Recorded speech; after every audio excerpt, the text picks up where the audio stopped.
Friends. Hello price Lord. எல்லாம் நல்லா இருக்கீங்களா? God bless you. உங்களுக்கு நான் ரொம்ப ரிக்வஸ்ட் பண்ணி கேட்கக்கூடிய ஒரு விஷயம், நீங்கள் எந்த ஃபீல்டாக இருந்தாலும் யாராக இருந்தாலும் சரி, நீங்கள் வந்து ஒரு நமக்கு போட்டி நிறைய இருக்குங்க, கண்டிப்பாக இருக்கும். Friends, praise Lord, God bless you. எல்லாம் நல்லா இருக்கீங்களா?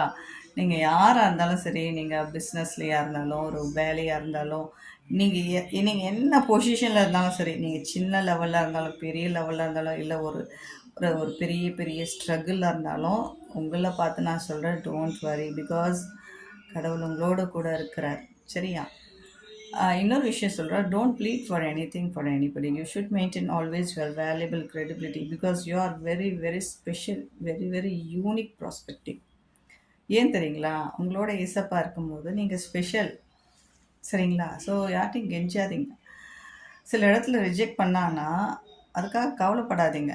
ஏன்னா சம்திங் கடவுள் இன்னும் பெட்டராக உங்களுக்கு தரப்போகிறாங்கன்னு அதுக்கு அர்த்தம். அதுக்கு நான் ஒரு எக்ஸாம்பிள் சொல்கிறேன். 2025 ஜூன் எனக்கு ஒரு கால் வருது ஒரு ஸ்கூலில் இருந்து. அந்த ஸ்கூலில் தான் நாங்கள் ஒரு சர்ச் இருக்குது, அந்த சர்ச்சில் தான் எங்கள் ஹோல் ஃபேமிலி அங்கே தான் போகிறாங்க. 16 இயர்ஸாக நானும் அந்த சர்ச்சுக்கு தான் போகிறேன். அந்த சர்ச்சில் ஸ்கூலில் எனக்கு கூப்பிட்ருக்காங்க. சிலம்பம் கிளாஸஸ், கராத்தே கிளாஸஸ் எடுன்னு சொன்னாங்க. அவங்களா கூப்பிட்டாங்க. நெக்ஸ்ட் அவங்களே வேணான்னு சொல்லிட்டாங்க. ஜூன் 26 வந்து ஜாயின் பண்ணுங்கன்னு சொன்னாங்க.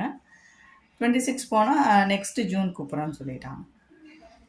ஓகே, ப்ரேயர் பண்ணிவிட்டு வந்துட்டேங்க. அடுத்த ஒரு 3 மந்த்ஸ் எனக்கு கலெக்டர் ஆஃபீஸ்லேருந்து கால் வருது. சோஃபியா நீங்கள் வாங்கன்னாங்க. போனேன், இன்டர்வியூ அட்டன் பண்ணேன், காலேஜில் ஜாயின் பண்ணிட்டேன். காலேஜில் ஜாயின் பண்ணி அந்த மந்த்து அந்த 3 மந்த்ஸ் எனக்கு ஒரு ஸ்கீம் போட்டிருந்தாங்க. என்னுடைய சேலரி பார்த்திங்கன்னா 24 கிளாஸஸ் ஃபார் சிலம்பம், 36 கிளாஸ் வந்து கராத்தேக்கு போட்டிருந்தாங்க. இதுக்குண்டான சேலரி எனக்கு எவ்வளோனா 90,000. கடவுளுக்கு நன்றி சொல்கிறேன். ஏன்னா என்ன வேணான்னு ரிஜெக்ட் பண்ண இடத்துல நான் ரொம்ப ஃபீல் பண்ண போகிறேன்னு சொல்லிட்டு ஏசப்பா என்ன பண்ணார் தெரியுங்களா? அதே ஒரு 2 மந்த்ஸ் கழிச்சு எனக்கு நல்ல ஒரு ஸ்கேலோட எனக்கு ஒரு வேலை கொடுத்தார். அந்த 3 மந்த்ஸ் ஓகே. ஸோ நெக்ஸ்ட் இயரும் எனக்கு அந்த ப்ராஜெக்டில் நான் ஒர்க் பண்ணுவேன். ஏன் சொல்கிறேன்னா, நம்ம கெஞ்சக்கூடாது. நம்ம வானத்தையும் பூமியை படைத்த கர்த்தருக்கு தெரியும். அவர்கிட்ட தான் நம்ம ஒத்தாசை அனுப்பணும். சில நேரத்தில் நம்ம எந்த அளவுக்கு நம்ம அசிங்கப்பட்டிருந்தா கடவுள் பார்த்து அதை நமக்கு பிளெஸ்ஸிங்காக மாற்றுவார்.